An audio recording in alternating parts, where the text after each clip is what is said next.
television center in Hollywood, it's The Late Show, starring George Miller. George's guests are the vocal harmonies of the Roaches, comic Mike McDonald, Good Time star Jimmy Walker, and the singing impressions of actress Valerie Pappas.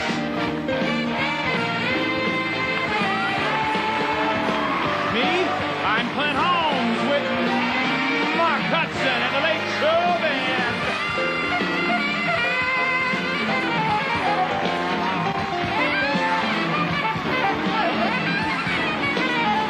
And now, ladies and gentlemen, George Miller.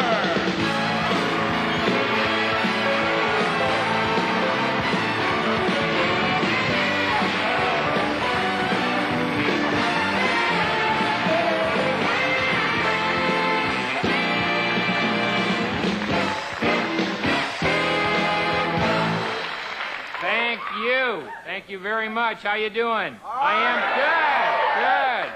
I am too. Where y'all from? I am too. Good. I've been doing a lot of those comedy clubs. A lot of the comedy clubs, maybe you've noticed this, they're named for types of laughter. I was in my hometown Seattle at Giggles, and then I was on Long Island at Chuckles, and next month I'm going to Titters and Snorts. And I am the comic, of course, who's always looking for a gimmick. That's the gimmick, that I am looking for a gimmick, and that's not working either, so I don't know what the hell to do.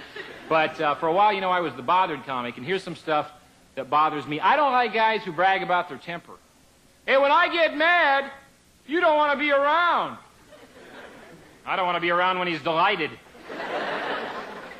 How about people who give their animals too much credit? Yeah, my cat, she's mad at me today. Oh, yeah, she's planning on moving out. Yeah. I like elderly people. The irritation is sometimes they brag about their age. You've all been victims of that. Look at me. I'm 94 years old. Well, good. That means you'll be passing away soon.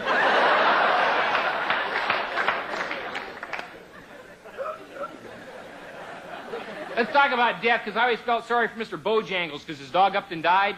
It was bad enough when a pet passes away, but when he ups and then dies.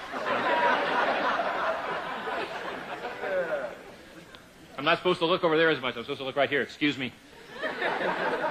I don't like PSA Airlines very much, and I was on a flight recently. It was great. Flight attendant, could you make it a little bit colder in here? I can still move my toes. PSA, catch our smile. Yeah, catch my finger.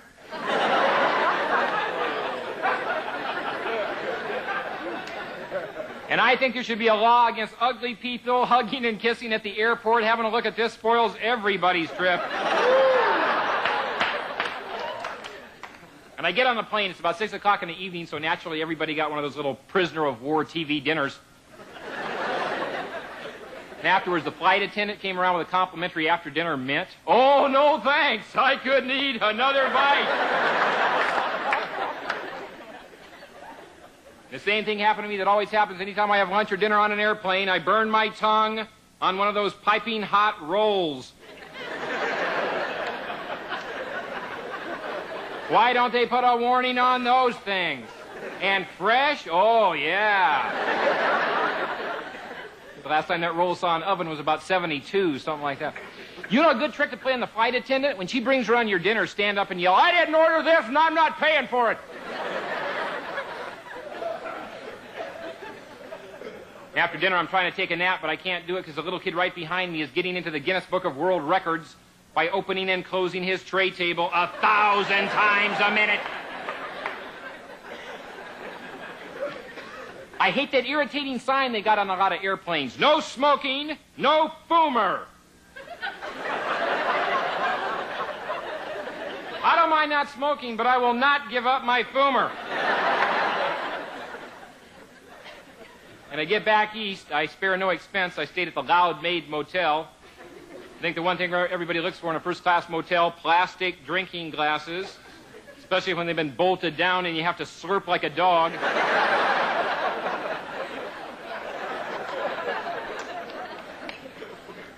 Here's everyday irritation. This happens every day. Somebody calls me, I'm not there. They leave a message, I call them back, they're not there. I get their secretary or their answering service. I say, this is George. I'm returning Mr. Baker's phone call. They always say the same thing. Does Mr. Baker have your number? No, he called me the first time with a series of wild stabs.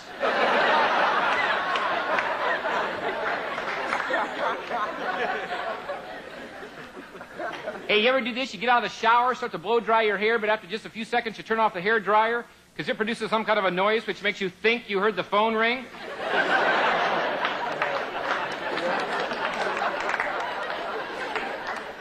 Most people started what little applause there was. Yeah, this has bothered me all my life. You know those four little knobs at the base of your toilet? There's two in back, two in front. What the hell are those things, and how come they're always loose?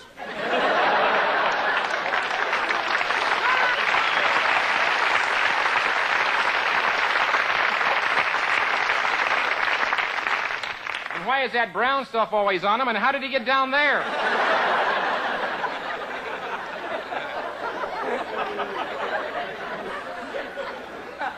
I hate those simplistic quizzes they have in romantic magazines. Do you depend exclusively upon your mate for your happiness? Well, no, she lets me do it with her sister, too.